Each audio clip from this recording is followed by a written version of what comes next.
Welcome to iDream legal talk. నేను Udayasri. Present మనతో ఉన్నారు నాగేశ్వరరావు పూజారి గారు, అడ్వకేట్. మాట్లాడదాం. Hello sir, welcome to our studio. Hello sir, ఇద్దరు వైఫ్ అండ్ హస్బెండ్ ఉన్నారు. హస్బెండ్ తను సంపాదించిన డబ్బుతోటి వైఫ్ పేరు మీద ప్రాపర్టీ కొన్నారు. ఇప్పుడు ఆ ప్రాపర్టీ తను వైఫ్ దగ్గర నుంచి ఎక్స్పెక్ట్ చేస్తూ ఉన్నారనమాట. కానీ తను ఇవ్వడానికి రెడీగా లేదు. ఇప్పుడు మరి ఆ భర్తకి ఉన్న ఆప్షన్స్ ఏంటి? అంటే ఎప్పుడైనా సరే ఇప్పుడు భార్యాభర్తలు అయిన తర్వాత ఫైనాన్షియల్ ట్రాన్సాక్షన్స్ అంటే జరుగుతుంటాయి.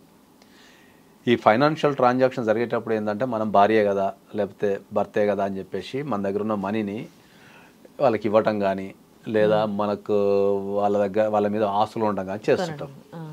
సో రిలేషన్షిప్ మంచిగా ఉన్నంత కాలం ఎక్కడ కూడా ఏ ప్రాబ్లం రాదు. ఏదన్నా కారణాల వల్ల రిలేషన్షిప్ వాళ్ళ మధ్యలో చెడిపోయినప్పుడు ఈ ఆస్తి తగాదాలంటే వస్తున్నాయి జనరల్గా. ఓకే, ఈ ఆస్తి తగాదాలు వచ్చినప్పుడు భార్య కానీ భర్త కానీ కొన్నప్పుడు ఏం చేస్తారు? ఇప్పుడు భర్త ఉన్నాడు అనుకుందాం. భర్త భార్య పేరు మీద ప్రాపర్టీ కొన్నాడు. ఈయన సొంత కష్టార్జితంతోనే కొన్నాడు. ఈయన దగ్గర పైసలతోనే పేరు మీద కొన్నాడు. భార్య కదా ఉండని అని చెప్పేసి కొన్నాడు.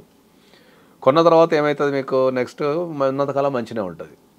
ఏదన్నా గొడవ అయినప్పుడు భర్త ఏమంటాడు? నా ఆస్తి నాకు ఇచ్చా అంటాడు. ఆమె ఏమంటుంది? నా పేరు మీద ఉంది కదా, నేను నీకెందుకు ఇవ్వాలా, నా పేరు మీద ఉన్న ఆస్తి నాది అని చెప్పి అది తిరుగుతుంటుంది. అప్పుడు ఈ భర్తలు అబోధి భవన్ మొత్తుకుంటాడు. సార్, నేను కష్టపడి కొన్న ప్రాపర్టీ సార్, నేను పైసలన్నీ ఆమెకి ఇచ్చి ఆమె పేరు మీద కొన్నా కదా సార్, మరి ఇప్పుడు నాకు అంత అమౌంట్ మళ్ళీ నేను జీవితంలో సంపాదించలేను కదా, ఇప్పుడు ఆమె పేరు మీద నా ఆస్తి నాకు ఇవ్వండి అని చెప్పి తిరుగుతుంటాడు. ఓకే, జనరల్ పబ్లిక్లో ఉన్న ఒపీనియన్ ఏంటంటే ఒక్కసారి ఆస్తి వాళ్ళ పేరు మీద ఉంటే మనం తీసుకోలేము అనేది జనరల్ పబ్లిక్లో ఉన్న ఒపీనియన్. ఎందుకంటే ప్రాపర్టీ వాళ్ళ పేరు మీద అయిపోయింది కాబట్టి మనం దాన్ని తీసుకోలేము అనేది జనరల్ పబ్లిక్లో ఉన్న ఒపీనియన్. కానీ చట్టానికి వచ్చినప్పుడు ఏమవుతుంది అంటే ప్రాపర్టీ వాళ్ళ పేరు మీద ఉన్నా దాన్ని కనుక మీరు కొని ఉంటే అంటే మీ పైసలతో కొని ఉంటే దాన్ని క్యాన్సిల్ చేసే అధికారం మీకు ఉంటుంది. ఆ ప్రాపర్టీ యొక్క సేల్ డీడ్ని రద్దు చేసి నా ప్రాపర్టీ నాకు ఇవ్వండి అని కేసు వేసుకునే అధికారము అది మనం నిరూపించుకోగలిగితే ఏమని, ఆ పైసలు నావే, నేను పెట్టి కొన్నయే, ఎవరి పార్ట్నర్షిప్ లేదు దాంట్లో అని చెప్పి అనుకుంటే మీకు మీ దగ్గర ప్రూఫ్ ఉండాలి. ప్రూఫ్ ఉంటే డెఫినెట్లీ అది మీకు వచ్చేస్తుంది. ఇప్పుడు ఆమె పేరు మీద ఉంటేనే అది ఎవరి పేరు మీద ఉండాలి? ఆమె పేరు మీద. ఇప్పుడు భర్త ఉంటాడు. భర్త ఏం చేస్తాడు? 1 కోటి రూపాయలు పెట్టి వైఫ్ మీద ప్రాపర్టీ కొంటాడు అనుకుంది ఈయన సొంత పైసలతోని. కొన్న తర్వాత ఇద్దరి మధ్యలో గొడవ అయిన తర్వాత ఇవ్వలేదు అనుకో, భర్త వెళ్ళి కోర్టులో కేసు వేసుకోవచ్చు. ఆ ప్రాపర్టీ నా పేరు మీద చేంజ్ చేయండి, ఆ ప్రాపర్టీ యొక్క సేల్ డీడ్ రద్దు చేయండి, ఎందుకంటే ఆ ప్రాపర్టీ నేను నా కష్టార్జితంతో కొన్నా కాబట్టి నాది నాకు బ్యాక్ ఇవ్వండి అని చెప్పి వేసుకున్న అధికారం 100% భర్తకు ఉంటుంది. ఒకవేళ కొన్ని సందర్భాలలో ఏమైందంటే భార్య కొద్దిగా భర్త కొద్దిగా వేసి కూడా కొంటారు. 50-50 60-40 ఏదో వాళ్ళ దగ్గర కొన్నప్పుడు కూడా నీ పార్ట్నర్షిప్ ఎంత ఉందో అంతవరకు కూడా క్లెయిమ్ చేసుకోవచ్చు. ఒకవేళ అదే 1 కోటి రూపాయల ప్రాపర్టీలో భార్య ఒక 40 lakhs ఆమె దగ్గర పైసలు కావచ్చు, లేదా వాళ్ళ ఇంటి కాంచి వచ్చిన పైసలు కావచ్చు, భర్త ఒక 60 lakhs వేసి ప్రాపర్టీ కొనడం అనుకుందాం, దెన్ దట్ భర్త 60 లక్షలు క్లెయిమ్ చేసుకోవచ్చు.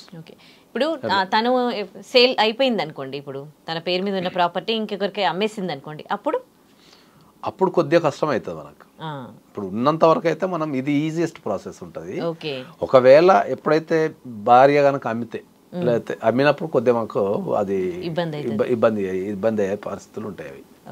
సో మనం ఎంతవరకు ఎక్స్టెంటెడ్ అంటే భార్య పేరు మీద కానీ భర్త పేరు మీద కానీ మనం ఏదన్నా మన సొంత పైసలతో కొన్నప్పుడు ఇద్దరి మధ్యలో రిలేషన్షిప్ ఖరాబ్ అయినప్పుడు ప్రాపర్టీ వస్తుందా రాదా అంటే డెఫినెట్లీ మనం కోర్టులో ప్రూవ్ చేసుకుంటే ఈ పైసలు నావి, నేను నా దగ్గర పైసలతోనే ఈ ప్రాపర్టీ కొన్నాను కనుక మీరు ప్రూవ్ చేసుకోగలిగితే మీకు డెఫినెట్లీ మీ ప్రాపర్టీ మీకు బ్యాక్ వచ్చే అవకాశం ఉంటుంది. Right, thank you.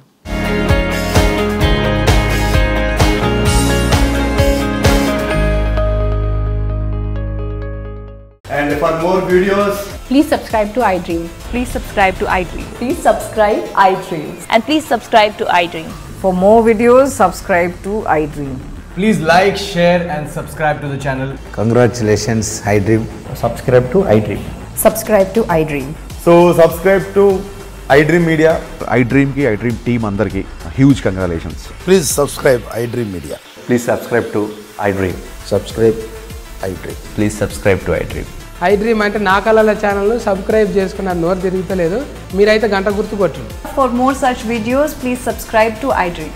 Subscribe to iDream. Please subscribe to iDream. Please subscribe iDream Media. Please do subscribe to iDream. Please subscribe to iDream Media. For best entertainment and information, please subscribe iDream. And don't forget to subscribe to iDream.